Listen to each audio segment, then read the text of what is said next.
Ano kaya pakiramdam ng tahimik ang isip?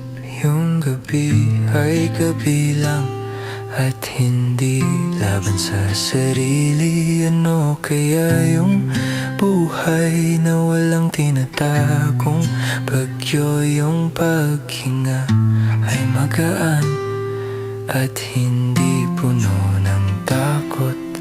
Hindi ko alam kasi simula bata pa parang may ingay na sa loob ng utak ko. Paano kaya kung wala nito? Kung tahimik lang ang mundo? Kung hindi ako pagod sa sarili kong isip? Paano kaya kung normal lang yung walang gera sa dibdib?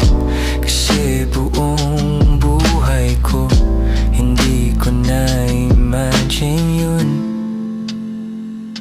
Ano kaya yung umaga na hindi ka ba ang una? Yung hindi mo kailangan takasan ng sarili mo.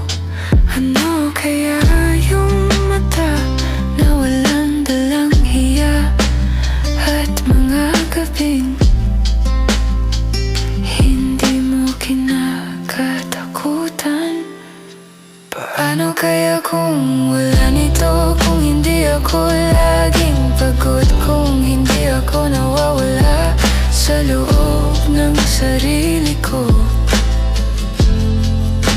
Paano kaya kung normal yung hindi ka nilalamon ng isip mo? Hindi mo makontrol. Siguro tahimik, siguro magahan, siguro may space para huminga.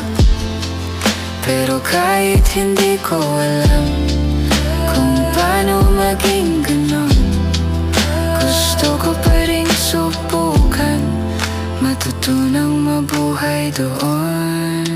Paano kaya kung wala nito? Kung kaya kong umiti ng totoo?